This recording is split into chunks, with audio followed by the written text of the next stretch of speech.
Hi, and welcome to the Reiki from the Farm podcast, brought to you by me, Pam Allen-LeBlanc from Hidden Brook Farm. I am a scientist, a businesswoman, and a licensed Reiki master teacher with the International Center for Reiki Training. Each week in this podcast, you'll be entertained as you learn about a wide variety of relevant Reiki topics, helping you become a more knowledgeable and effective Reiki practitioner. We caution you, though, this podcast may also dramatically improve your life, and we are so happy that you're here.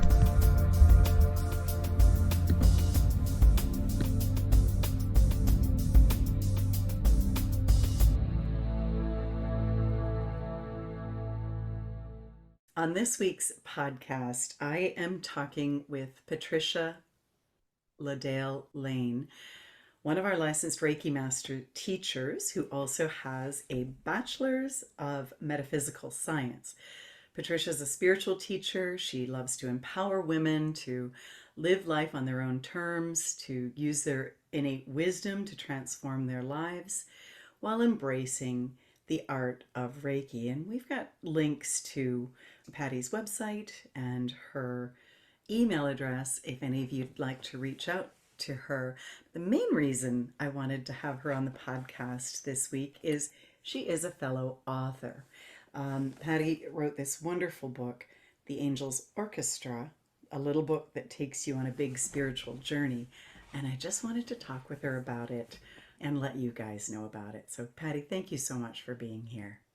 Oh, you're so welcome. I'm very excited to be here and Oh, very excited to talk about my little book. I know I unfortunately haven't read it all the way through yet, but I will be. It's extremely well written and I really enjoy it. So I can tell that it's written from the heart. Before we go too far, I'd just like to let you know what we have coming up. I'm in the middle of teaching animal Reiki on Campobello Island right now. I'll be starting an animal Reiki masterclass tomorrow.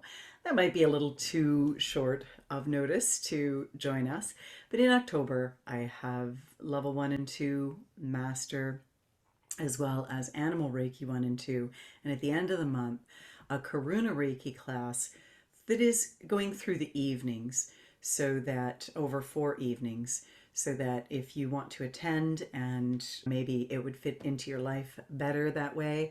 And it's mainly, I set those up for my students in Australia, but I'd love to have you join us if you feel guided. I also want to let you know that my daughter and I, because you asked us to expand on the Reiki business book, we've created some courses that are taking place in September, October, and November. In fact, Reiki business courses. And it's not too late to join us October 2nd to 16th, 3 Monday evenings for Empowered Beginnings, a 3-week business course for new Reiki businesses or new Reiki business people. And for those of you who have questions about marketing, in November, we have a 3-week intensive marketing course. We taught that before. It was really popular. We're super excited about the results that our students are seeing and would love to have you join us. Patty, what have you got coming up? I have the first week of October, that weekend, I have a Reiki 1 and 2 class that's focused on, so I call it my empath Reiki 1 and 2 class. And my passion is to teach energetic tools and techniques for clearing energy, and along with all of the Reiki techniques that we learn in the Reiki 1 and 2 class. I just expand a little bit on how Reiki helps the empaths to keep their energy clear and to handle stress and things, because the highly sensitive empaths are very vulnerable to other people's energy. I have a Karuna class coming up in October, and you can visit reiki.org, and all of my classes are out there under my profile. That's right. And we've got links to your website as well. Yeah, you're right. I think I don't know how empaths survive without Reiki. As a sensitive empath myself, Reiki has been the best tool. So, Yeah, in my book, I even say I wish I'd known about more about empaths mm, and the empathic narcissistic relationships when I was younger. If only I had known. yeah, I love I totally agree. Every empath needs to learn Reiki, Reiki. Yeah, be a 100%. Reiki, and understand their energy and everyone else's energy. Yeah. And just, I find as an empath, our energy can be a bit more porous than other people's. And Reiki Mhm. can help us chink that up so that we, I often say that for those who are not empaths, you can imagine the aura with an eggshell, protective mm, eggshell. But mm. then when you look at the empaths, it's like a sponge and it's going, oh, give me all of your stuff. Let me deal with it. I will give you all of my life force energy. So I always say eggshell. Are you an eggshell or are you a sponge? Over here, Patty. So, I'm a sponge. yeah. Well, before we get too far in, I always like to invite our listeners to bring their hands in gasho, and we're just going to activate our energy today and see what comes through. And so, just taking a deep breath, closing your eyes if it's possible for you, activating your Reiki energy and just feeling it settle around you, and just having an awareness of the angels that have joined us for our talk today, an awareness of your guides, the guides, Yusui Sensei, Dr. Hayashi, Mrs. Takata, the teachers who have been bringing these ways to the earth since ancient times. And we invite you to open your heart, your divine heart, and your divine mind with divine love to receive our messages today and allow them to just really sink into you deeply if they're meant for you. These spiritual messages that are all around us. Taking a moment to appreciate how deeply you love and how deeply you care, and how much the universe, the angels, the energy of Reiki, and your fellow Reiki practitioners, our beautiful Reiki from the farm Reiki family, are here to support you in all that you do. And just breathing in that feeling of being held, supported, buoyed in your circumstances in this moment in time, lifting your consciousness to the higher realms where the solutions to all problems exist, opening to the field of possibilities, field of solutions,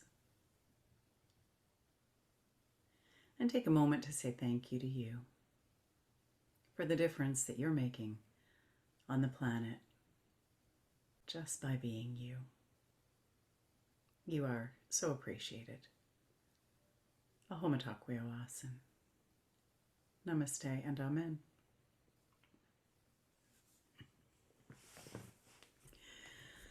Patty, tell me about the Angels Orchestra. What made you decide to? I know that writing a book is a lot of work. And what was the catalyst? What made you decide to sit down and put your spiritual journey on paper to assist others? There's a couple of reasons. I really wanted to get these experiences written down. I wanted them to be there for my children, for my grandchildren. I wanted this book to help other women that maybe were going through similar situations as to what I was going through during this 15-year period and continuing 15 plus, it includes now, where I was having these amazing synchronistic experiences, mystical experiences. Right. And I felt compelled. If you know that feeling, you're compelled. And I love to write. And I just thought, I am just compelled to write this book. I'm just going to start and I'm just going to start writing these experiences down, what led me to where I am now and what orchestrated everything in my life. And the book pretty much wrote itself. I had outlined the chapters in my mind and what I was going to speak about and written them down on paper. And it was almost like everything was just given to me. It was just a constant flow. It was easy. It was just easy to write this book. And although I went back and visited some times in my life that were not the best memories, as I was writing the book, and at the end of the book, there's a chapter on the lessons that I learned during this time. And I thought, oh, those lessons are really the most important part of this book. And these are the lessons that I learned from all of these experiences and that I'm still learning. It had to be written. It just had to be written. The book had to be written. It wouldn't leave me alone until it was written. The angels wouldn't leave me alone. I know what you mean. I felt the same about the Reiki business book. I got a nudge like, you're supposed to do this. You need to do this. It flowed. But the funny thing, I don't know if this happened to you, so I want to ask you. Sometimes when I would go back to reread much later and do the editing, you try to get everything written before you go back to edit, or else Exactly what you're going to say. you'll get caught in editing. And so I would go back and read these chapters and think, this is really good, but I have absolutely no memory of writing this. This is like, did Exactly. I write this? I had no memory. Yeah. I would go back and I would say, man, those aren't my words. Where did that come from? Right? Wow, Exactly. that's pretty good. Where did that come from? That's exactly. Over. I knew exactly what you were going to say, Pam. I knew exactly because absolutely, Yeah. yes. It was, Even today, I'll pick it up and I'll start reading something and I'll go, that's beautifully worded. Did that really come from me? From me? I do this, I do the same thing. I'll pull out a chapter and I'll be like, oh, again, I forgot I wrote that. Yes, I think it just channels through us, you know. it does channel. I believe that. And I'm very much love to practice inspired writing, writing from the soul, authentic writing, call it what you will. I teach workshops on how to do that. And I have found so many answers to the questions in my life by doing inspired writing. And the book was absolutely inspired writing. I've had several people reach out to me and say, that was an inspired book. That is an inspired book. I think And that's why I like it so much, because you can feel that. And maybe the energy in it. yeah. Yeah. And Thank you. yeah. And also, the other thing I love, and I know I've heard the same said about me, I teach through stories. I always wondered why I used that style. And one day I was complaining to the Reiki energy about it, like, why don't I make PowerPoints like a lot of great teachers? And they said, because your style is storytelling, Mhm. is what I heard. And I only recently discovered, and you've got stories throughout this, and that is how I learn the best. I learn the best through stories. I only recently heard the statistic that if you learn something through a story, you are 17 times not 17%, 17 times more likely to remember it than if you learn it, through facts or theory. So I love that. me too. And I Yeah. didn't know it. So I love the stories in your book. They really illustrate beautiful points, and I can see how it was all divinely guided. Why don't you? I'm going to go into some details, but first, tell us a little bit about what to expect. And your book is the Angels Orchestra. I think you probably called it orchestra because you said the angels orchestrated it. Yeah, the angels orchestrate everything. And then I also named it that because of the beginning of my book, I talk about my dad's near-death experience Yeah. and how that experience that he went up into the ethers. He died. He went up into the ethers. We were all in the hospital room. I was his breathing coach. He had COPD. So right in front of me, that happened, and they rushed him away. And we knew that everything had stopped working and that he had passed away, but we did not realize they were in another room hooking him up to a ventilator. So he was gone for, I believe they said it was like a total of 8 minutes before they got him hooked up to the machine.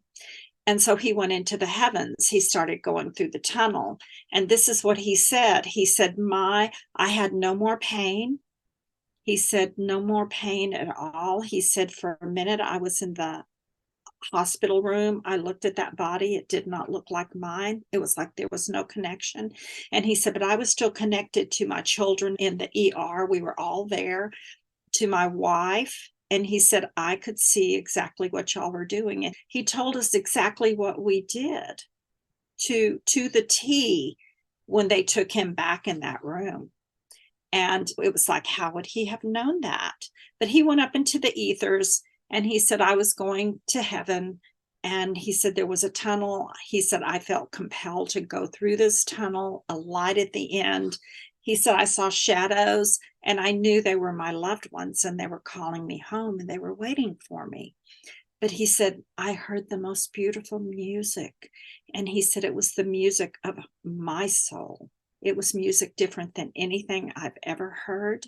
And it was the music of my soul, the vibration, the sound, the music of my soul. And there were angels all around orchestrating this music. So that's how the orchestra, the name of the book came, was the Angels Orchestra.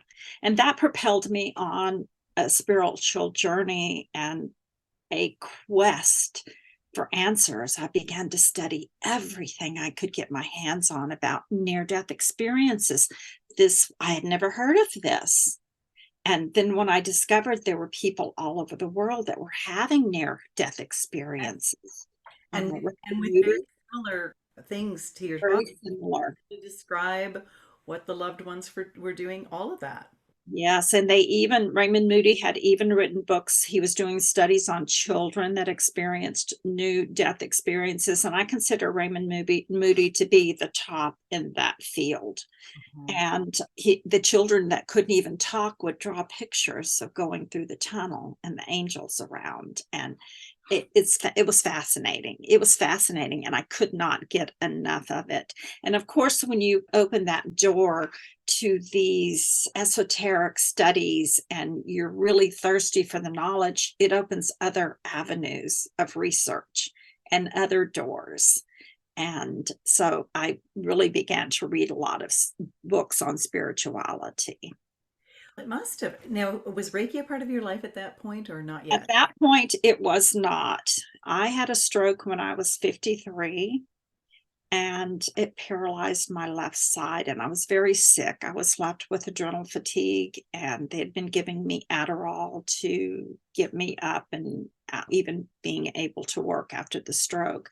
I was very tired, very sick, very disillusioned, didn't really know if I really just wanted to live or not. I was at that point. That was the low point in my life. And this was several years after my dad's near-death experience. And then I began to have these experiences that were unexplainable. And they guided me to find a doctor that treated adrenal fatigue. None of the doctors had diagnosed that, and they guided me to take Reiki. Reiki, I was one of the ladies that I was taking spiritual classes with was a Reiki teacher, and I thought, I want to learn that. So I took Reiki during that time, and she taught Reiki 1 and 2 separately in the lineage that she taught with. So I took Reiki 2, and then it wasn't long after that I went back and took all the classes over again up through Karuna. And as soon as I took Karuna, I began to teach. And I was on the road.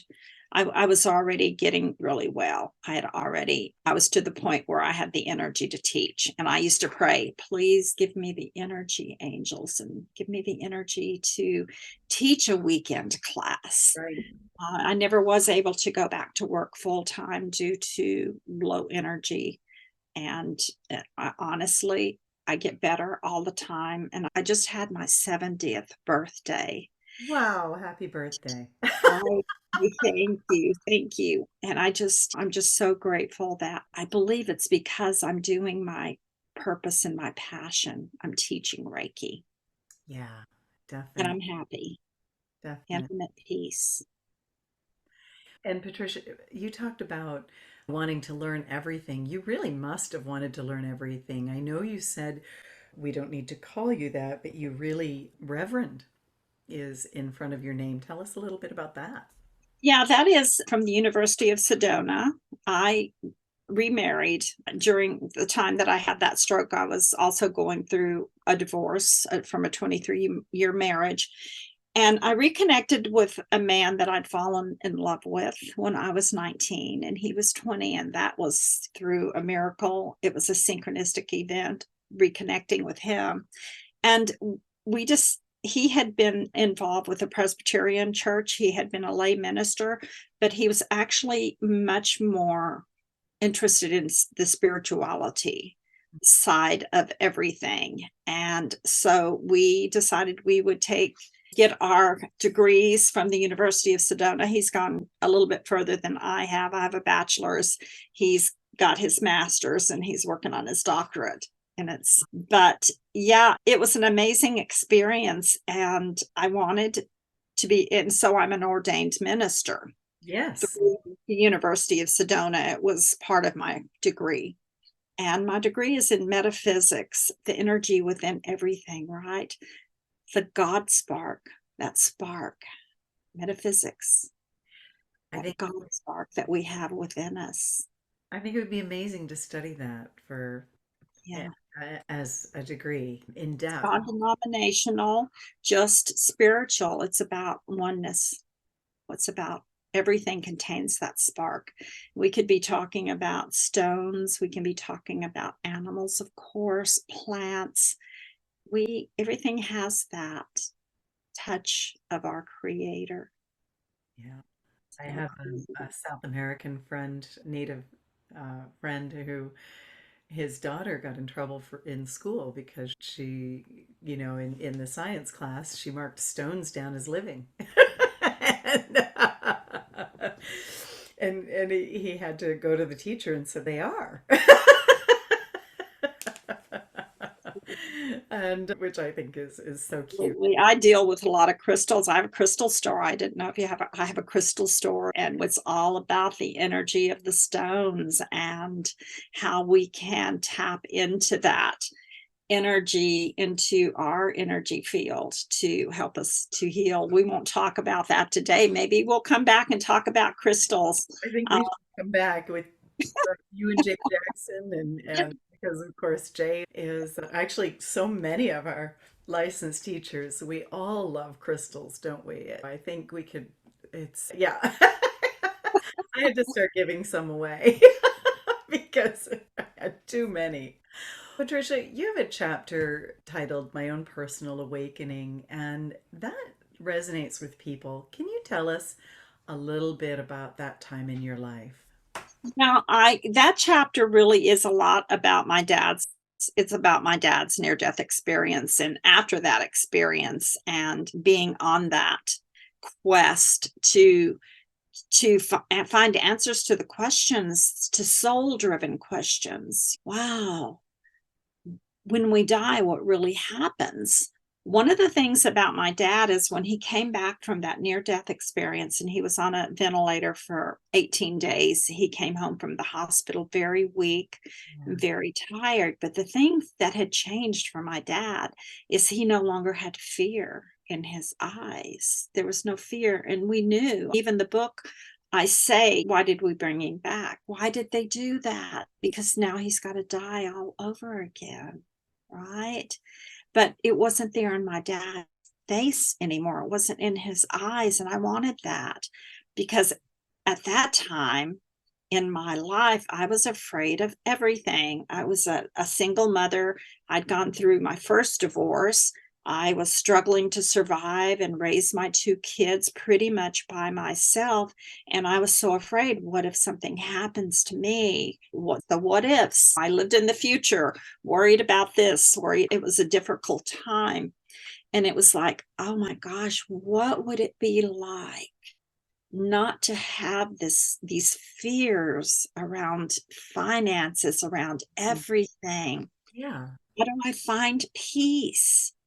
How can I find peace? And in addition to studying about near death experiences, I just wanted to know the secrets, right? I wanted to know, how can I be happy again? Yeah. Of course. And you found it I found it. with all of these synchronicities. Now, listen, I I oh, did. go ahead. Sorry, I didn't mean to cut you off. I did. I began to have, right, when Jimmy and I reconnected, it was through a synchronicity that was a little bit wild. And then those synchronicities continued to come. Those that there were mystical experiences Hmm. that proved to me that someone had my back, that something had my back, that something was guiding me to Right. do these things. And even though I had to step through a lot of these perceived fears to do these things that I was being guided to do, the bliss was on the other side of the fear every single time.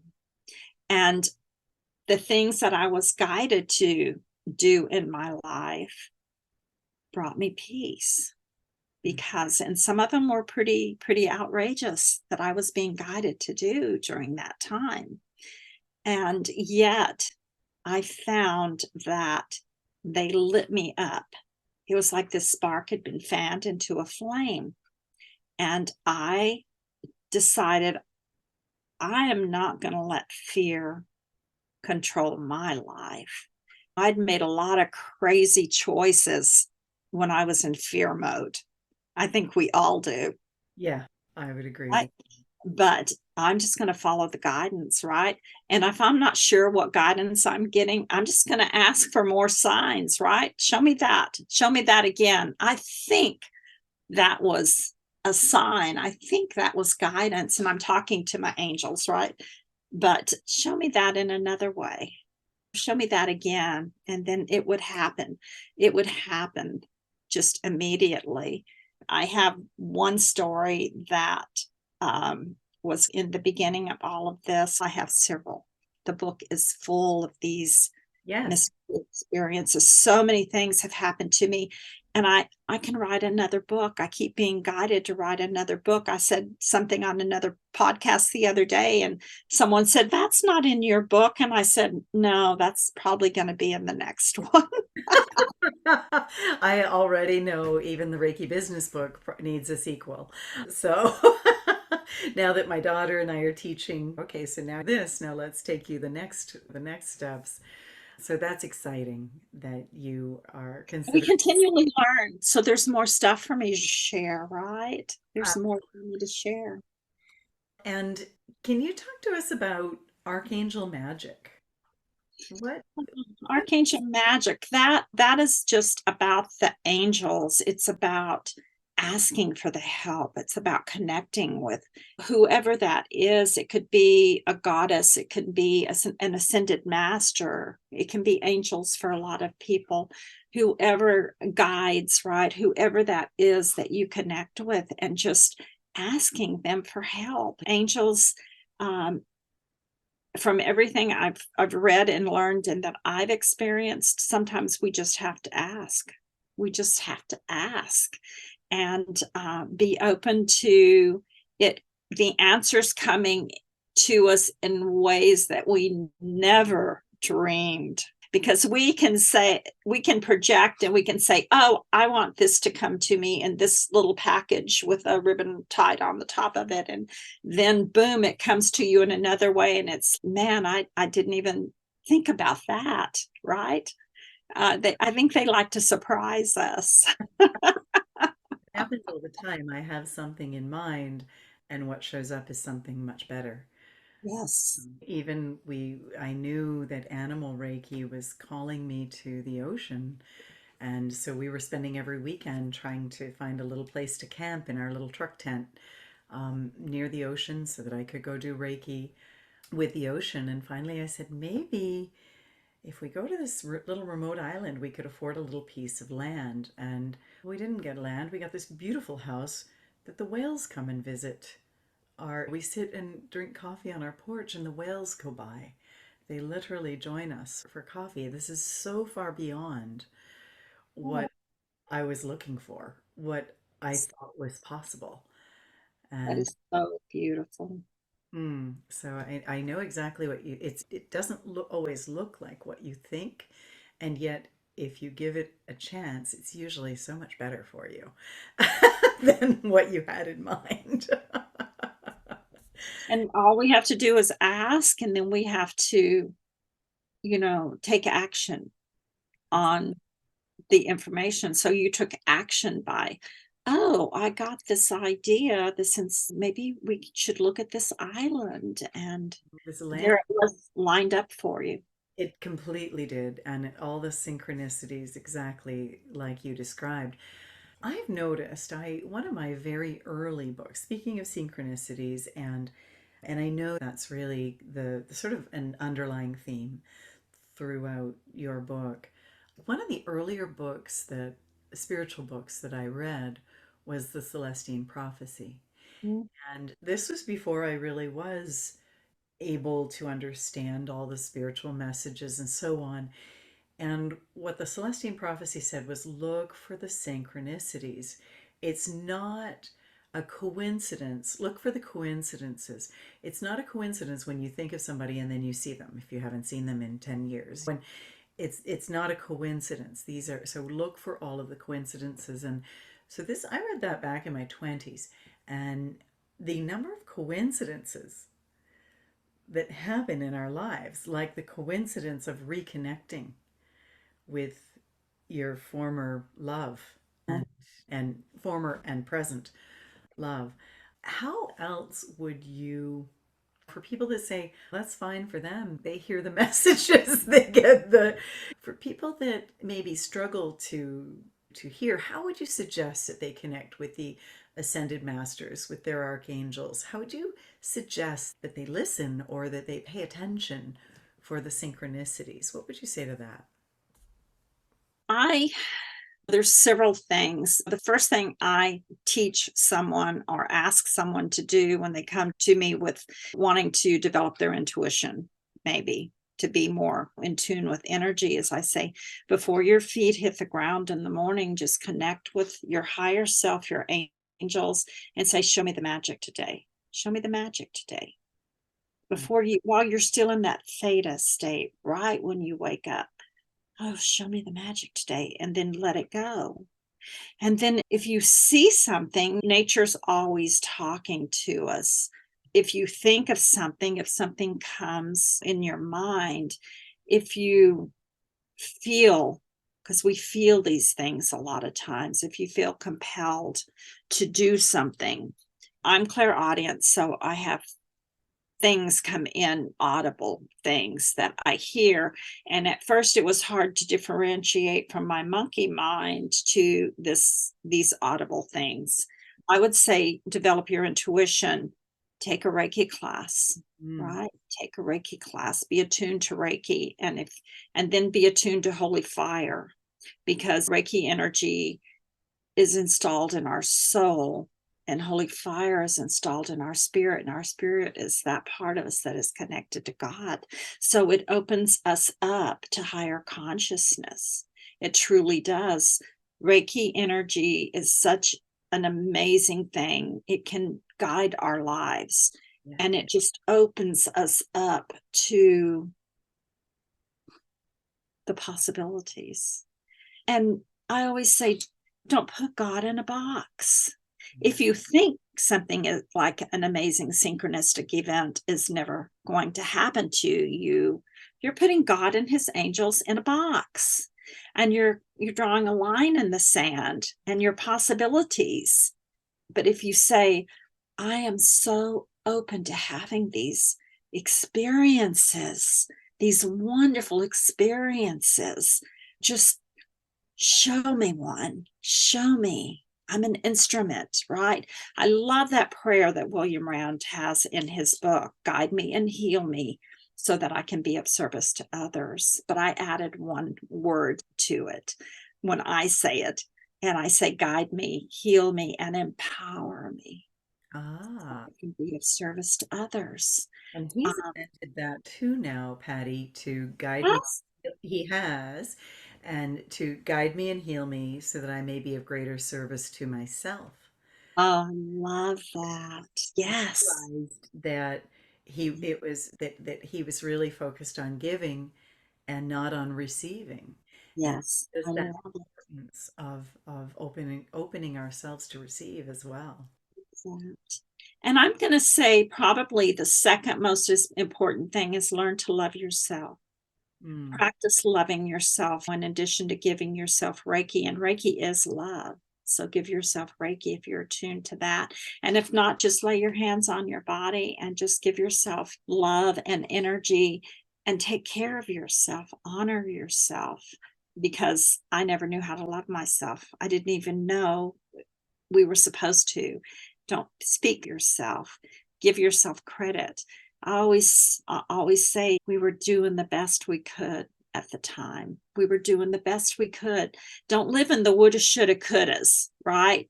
Because then you're going to be depressed. If we live in the, oh, Jimmy and I should have gotten married when we were 19 and 20 instead of when we were in our 50s.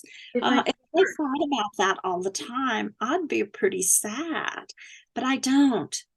Gratitude, oh, is number three. Gratitude. I am so grateful for this. I'm so grateful for this in my life right now. And we live a pretty simple life. And just loving ourselves, living in gratitude. I think another big one. And don't live in the future with the anxiety, the what ifs, right? Try to live in the now. That's what's meant by living in the now, that you just take care of what you need to take care of today and you be happy and content and don't worry. Don't worry. And that's so much easier said than done. it Uh, is, but I William, don't. I trust, and that's called faith. William Rand said worrying is like praying for something that you don't want. And because it's putting attention in the universe says, that's what you want? Okay, here you go. And so what you said, gratitude, and that's part of our original Reiki ideals. Just for today, I will be grateful and I will not worry. But when you're grateful for the things in your life, that's where you put your attention. It attracts more things to be grateful for. Yes, yes. The It, universe gives you more. I truly believe the universe gives you more. I agree. And you said something, Patty, that I want to follow up on, and it's about love yourself, because I know for myself that was not that was a bit of a long process. It was there was a lot of things around worthiness and so on that I had to heal. And so sometimes when we say love yourself, somebody can be so far away from that that it's hard. It's like you said, I didn't know how. I didn't know I was even supposed to. And one of the things, I really completely agree with you, but I just want to tie this together for the listeners, is as you advance through your levels of Reiki, just like Patty said, placing your hands on yourself is giving yourself love, connecting yourself with love. And I find it, I love this example. In William, the way I used to teach, I used to use William Rand's questions, and it was please introduce yourself, where you're from, what brought you to class, and something you like about yourself. And I observed over the years, include myself included, but the same with my students, that at level 1 and 2, we would struggle to find some, often many students, not all of them, but many students would struggle to find the things that they loved about themselves, just 1 or 2 things. By the master class, it was, of course, and it wasn't because they anticipated the question, it was because they had been using divine love every time they did a self treatment. They'd been connecting with their higher self, with divine love, with the higher heavens, and with source and their spirit. And so by masterclass, they usually had 3 or 4 things that they loved about themselves. By the time those same students that would struggle in level 1 and 2 got to Karuna, they'd say, you got all day. Because there's so much I love about myself. I'm amazing at this. I think it's incredible that, and it's really remarkable watching that transformation. So if you aren't sure where to go with loving yourself, Reiki can take you there. Yes. And Reiki, especially going through the licensed master Reiki master teacher program, I wanted to learn from the best. I want to be the best teacher that I can be. My desire is to spread as much Reiki into the world as I possibly can, because Reiki is so much more than we can even fathom. It Yeah. is so much more than we can even fathom. And it just changes us. And so you're talking about the Karuna students who have gone through the 1 and 2 and the master.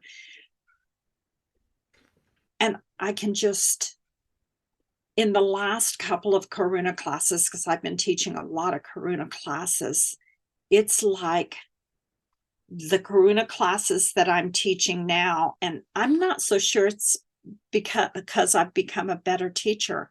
I think it's the energy of Reiki that's revealing itself to us. Those classes are taking on a whole different level. The discussions in those classes, and a lot of these women I've known for a long time, they took Reiki from me many years ago, and they're coming back to take the Reiki classes from a licensed teacher for their professional level membership. And it's, wow, we're opening ourselves up to more. We truly are evolving into higher levels of higher consciousness. And Reiki's just been waiting for us to get there. And the energy in those classes, Oh, that it's it's astounding, isn't amazing. it? Yeah, it really. Don't you think? And Yes, have you noticed an I evolution of itself in the classes? I have, and I even most recently I've been teaching a fair bit of animal Reiki, and that's blowing me away. I helped write animal Reiki. I helped under listen to the energy and understand it and bring it here, but I'm noticing that evolving as well. So yeah, I do. I notice that even my level 1 and 2 classes are we're having discussions that we used to have at the master and Karuna level. And so, yeah, Yes, it's, yes. It I, is. It's amazing. I'm going to say, for those who are struggling to find ways to love themselves, start doing something every single day that you enjoy. right. Every single day, incorporate it. If it's that cup of coffee from Starbucks, if it's a walk in the park, if it's that yoga class that you never have time to go to, whatever it is that floats your boat and gives you joy, you need to incorporate that into your life. And you'll find yourself loving life, thus loving yourself more and more. I tell people that so often we think, but I must, do things according to my life purpose. And as I say this, there's a little hummingbird just hovering outside my Oh, window, which gives me joy, by the way. And what's so interesting is the way to know that you are living your life purpose is joy. Joy is the emotion that helps you recognize what you're here to do. And so I couldn't. and bliss, how does it feel in your body? Your Right. body knows. How does it feel? Yes, I agree. Patricia, past lives are something that at first I didn't know what I felt of them. And as an animal communicator, animals kept telling me, I'm going to come back, or we were together before, like things like this. And I really struggled with it. And until I did some reading and realized that the majority of the world's religions believe in reincarnation, and it was actually written out of Christianity in 400 AD. In around 325 or 400 AD. You talk about, and that gave me permission to be all in on past lives, which I'm grateful for because I've remembered a lot of my past lives, and that's helped me in this lifetime and some things that I had to heal. But you talk about a chapter, and I haven't had a chance to read it yet, but I'm just dying to get to this one: Past Lives and Dying Without Regret. Can you tell us about that chapter that? Yes, I can. I began to really delve into that when I read a book that was written by an Australian woman. Her name is Bronte Ware, Ware. And she was a palliative care giver. And so she took care of people and went into their homes at the ends of their lives.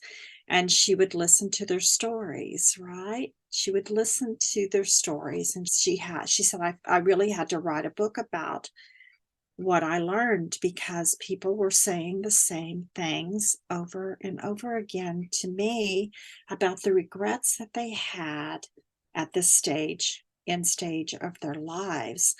And she said it was so important for me to get this out. And some of the things that people would say would be, I wish I'd spent more time with my loved ones. Yeah. I wish I hadn't worked so many hours at that job. I wish I'd taken those trips that I wanted to take. I wish I hadn't accumulated so much stuff because nobody wants it now. Same stories. I wish I'd done more fun things. And I say, take those trips. Don't wait too long to do those things that your soul is calling you to do. Spend that time with your kids. Maybe live a more simple life, right? Because things don't make us happy, and maybe not even work so many hours Hmm. so that you have more time to do these things that you dream about doing, right? Because most big things take money to keep working, right? The big homes, you're still simplicity is really the key.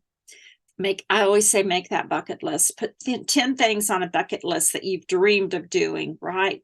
10 things that just call to your heart. For me, it was Ireland. It was going to Ireland. And I dreamed of it since I was a child and read all the romance novels as a young teenager and up into my 30s. They were all set in Ireland, right? And I just wanted to go there. And I've had so many mystical experiences in Ireland. It's unbelievable. It definitely is a magical place. But start doing those things. Make that list and start checking those things off and keep adding to that list because you have it in front of you. It's there. It's going to talk to you. You're going to look at that and you're going to make those things happen. If you don't write them down, you're going to think about something and then it's going to be a fleeting thought. I say sit down for 30 minutes some morning and make that bucket list and then start making those things happen. Make your plans. Make your plans, make those things happen. Yeah. Um, And don't wait until the time is right. right Don't because wait until it's too late. Jimmy said, marry me and I'll take you to Ireland. He was quite the world traveler. And I said, okay, I think I will.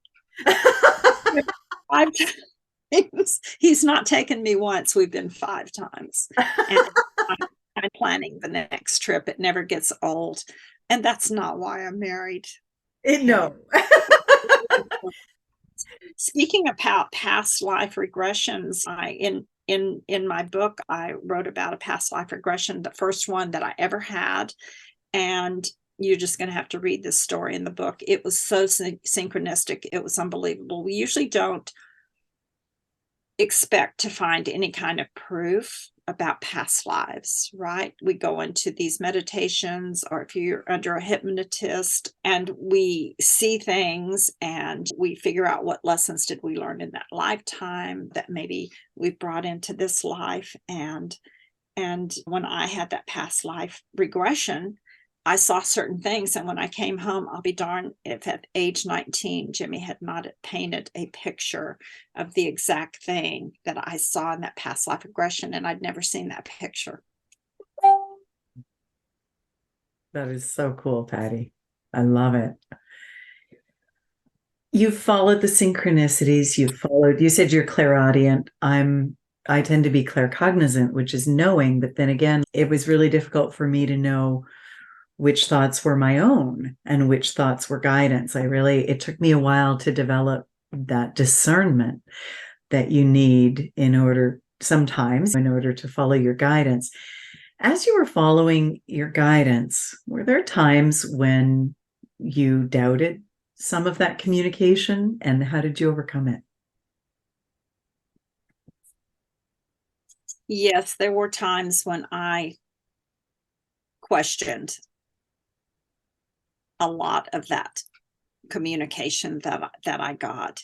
And through the process of just doing what I was being guided to do, to follow that path, it became easier and easier to go out on a limb, so to speak, and do these things. And nothing was crazy enough that it was life-threatening. Most of this guidance that I received was doing something that I was fearful of. It was stepping through some fears. But I would just look up and say, really, you want me to do that? All right, but you better have my back. You better make it easy. I'll do this. But just make it easy. Like reading cards, I started reading angel. I was guided through a series of synchronistic events to learn how to read cards. And I didn't even know what reading cards was. That's how I didn't even know what angel cards were. And I went to this class with a 3-day weekend class, and there were so many miracles that happened in that class. It was like my intuition had just been turned on. And I came back and I was sitting in meditation, and it's, now you want me to put myself out there, have strangers sit in front of me and lay cards down and give me intuitive information from those cards. Really? Okay, I'll do it. But the Dallas-Fort Worth area, it's full of there's a lot of intuitives and people that have been doing this for many years. How am I even going to get into a fair to do this, right? Within 2 weeks, I was in the largest fair in North Texas reading cards. And I did that for about 4 or 5 years. A fair every single weekend. I was still working the corporate job. And I had people contacting me, asking me, can you come to Houston for a fair this weekend? Can you come to Oklahoma City? We heard you really good. Can you come to Oklahoma City and set up as a card reader for us? And it was like, whoa, I finally, after 4 years, I'm getting a little burned out. I think I'll step it back down and just do one fair a month. So then I started just doing one fair a month. But it was clear guidance, the miracles that happened. And there's a chapter about that in my book. And now I even teach card reading, how to learn how to read cards intuitively, right? Because my bargain was, I'm going to do this intuitively. I don't have years to learn how to read tarot, what each card means. I have no desire to do that. But if you'll give me the visions, if you'll put the information in my ears, if you'll give it to me, then I will do that work for you. And I wouldn't give that experience up for anything. It brought me out of my shell. I was extremely shy. And it was, still do some readings nowadays, even. I usually do them on Zoom. I don't do the fairs any longer. I stay pretty busy teaching Reiki classes, but occasionally I'll do a reading. Some of the most frightening things have ended up, that I perceived as being frightening, have just ended up being the most fulfilling, if that makes sense, in my life. I think we've had a parallel journey, Patty, because that's exactly, Reiki is pretty much always takes me to something that really frightens me. And including my most recent guidance, which was to go into politics. And I'm very aware of what politics is. My previous job, I worked with the government for 12 years in a position where I'm very familiar with what happens behind the scenes. And it's not really anything I aspired to, but it's been that way the whole time. Write a book. I was terrified to write a book. Start a podcast. I was terrified of technology, much less I didn't like the sound of my own voice. Write an article, the first article. Create your website, put yourself out there. I too used to do some intuitive readings when I had the time, and just about every single thing scared me and took a lot to overcome. And I think I know what you mean, because I also think it's where most of my spiritual growth came from, was stepping into those things that were frightening. When I really wanted to take a class from William Rand in England, and I had no money, and the energy said, go take that class. And the synchronicities happened, the money showed up, everything came together. I was so scared to go to that first master class, because I thought Reiki masters were wonderful and amazing people, and I was just me. I didn't think I was going to belong, and I thought everybody was going to be able to tell that I didn't belong. And I do know exactly what you mean. Exactly. Yes.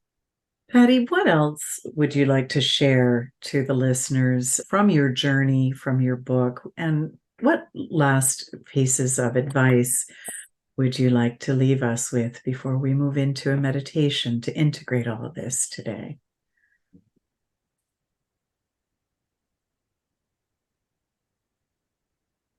So, what words of wisdom Hmm. will I leave you with today? Follow your heart. Just follow your heart. I think that is, and you'll understand that if you pick up my book and read my book, you'll understand what I'm saying when I say follow your heart. If you follow your heart and you truly follow your heart, you won't have anything to worry about.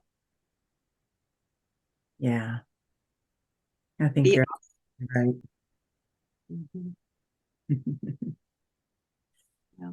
Sometimes I've noticed in my animal communication work, we also, like you, that work helps people tap into their intuition. And we sometimes notice that some of us have our hearts walled up. And so maybe I think you've just given me an idea of where we're going to go with our meditation today, is just to tap into that heart energy and release any blocks or barriers that would prevent us from following it.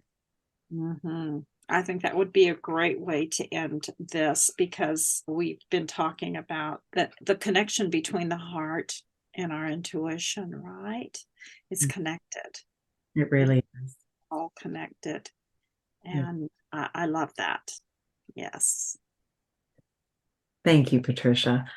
I'm gonna, and I'm sorry, I keep calling you Patricia because I've been identifying with you as Patricia from your book for a while. And I know you prefer Patty. I asked you at the beginning of our talk, but thank you. And I'm just going to invite us all to come together today in a meditation. And whenever you listen to this, please know that you're here with everyone else through the distance symbol. We are all connected. So I'm just going to invite you to close your eyes, take a deep breath, and place your hands in Gasho with your thumbs at your heart, your palms together, your fingers extended upward. Just activating your own Reiki energy, your symbols.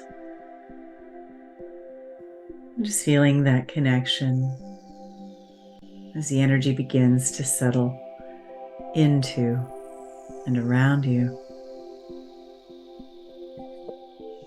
And then I invite you to place your hands on your heart. And I invite you to ask yourself, have there been any interesting synchronicities in your life as a whole? Any interesting synchronicities lately? Go ahead and ask the Reiki energy to help you understand the meaning behind those synchronicities.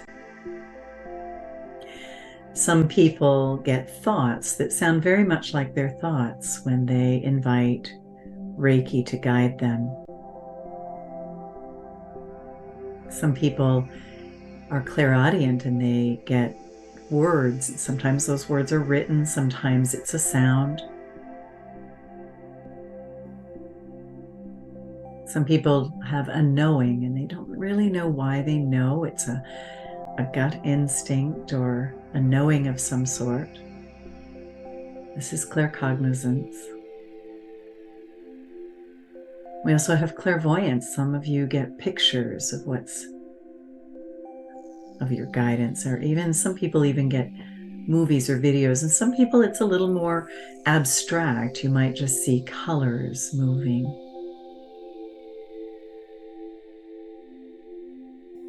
Some people are clairtangent. They can touch something and get information from it. Some people are clairsalient. They smell or taste energy. And there's another one that is not usually written about, but that often is important for creative types, and that is clairimagination. Sometimes our information comes to us through imagination. And if you're a person like myself that's prone to daydream, you might just get thoughts or ideas come to you in that way. So we say now, please guide me and heal me and empower me so that I might be of greater service to myself and to others. And we think about those synchronicities and we just listen now. Just paying attention. Some people are clairempaths and just get a feeling in their body. Just paying attention to what you notice. We'll spend a few moments here.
And just noticing the angels, the archangels, and the enlightened ones who are standing at the corners of the land and all around you, here to support you in your journey. I invite you to take a moment and consider and connect with the light of joy. Just thinking about what brings you joy in your life. And we'll spend a few moments here today.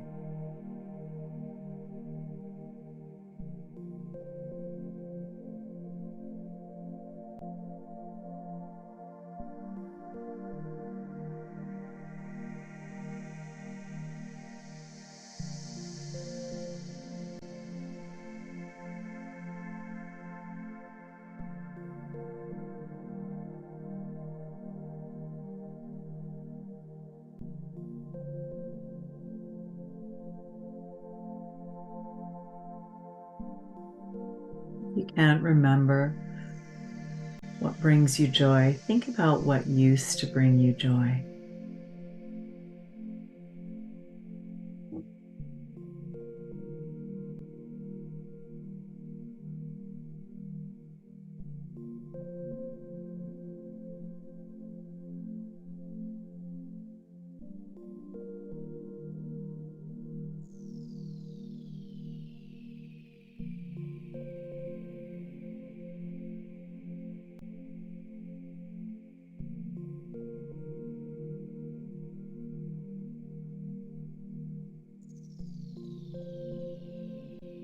And now take a moment to bring your personal energy, just ask it to come in close to your body now so that it just skims your skin.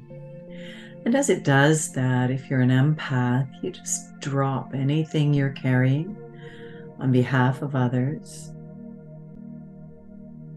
And whether you're an empath or not, you also let go of any cords and connections to any projections or expectations on you, letting go of the shoulds, becoming sovereign in your own body and your own being.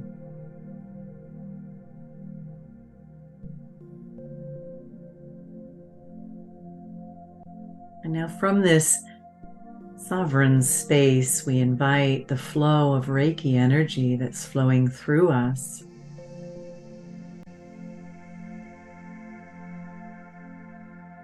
We invite the distance symbol, also known as the divine heart, to go into our heart space and heal anything at all that needs to be healed. Release anything at all that needs to be released so that we might begin to follow our hearts going forward.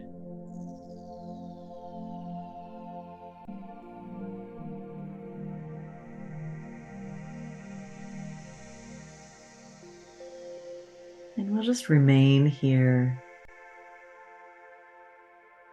as the distance symbol returns your heart to a place where it is whole and complete and has never been injured.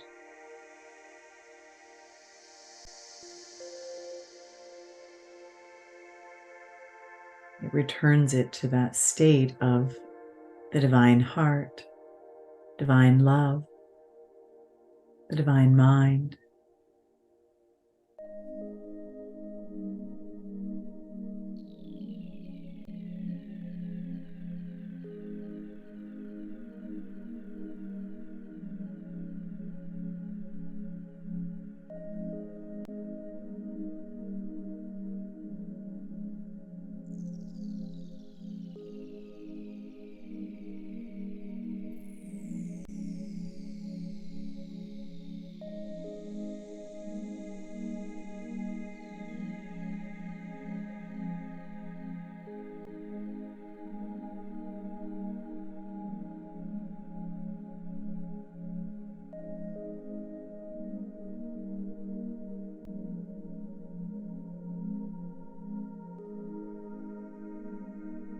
Now just feeling yourself begin to align.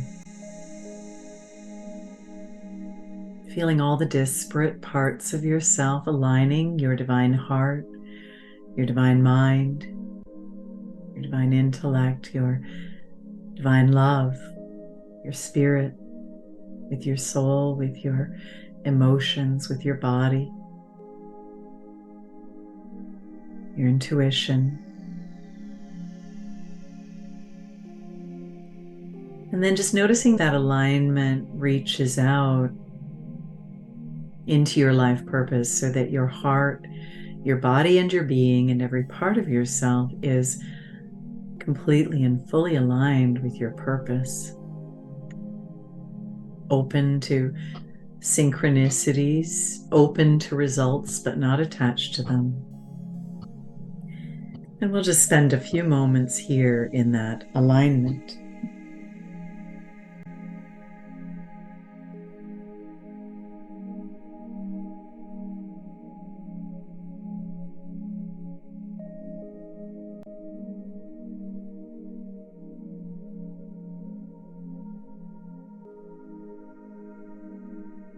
If there is any fear, it might get in the way of following your path or purpose going forward. I ask you to reframe that and think about it differently, understanding that there's usually tremendous growth and the best things exist on the other side of fear. Is it really fear, or is it excitement?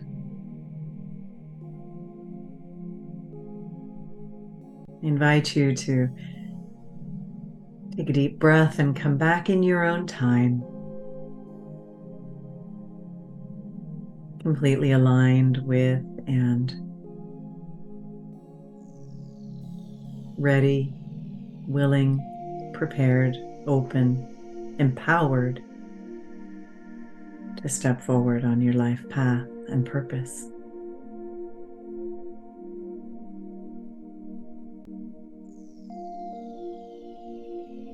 Patty, I'd like to thank you for being here with us today. Thank you for all that you shared. Thank you for writing this gem of a book. And I want to say thank you to the listeners. We appreciate you, and I'm excited to bear witness as you step forward onto your path and purpose. I can't help but wonder what you will do. Thank you. Thank you so much. I appreciate that. Thank you. Namaste. Namaste.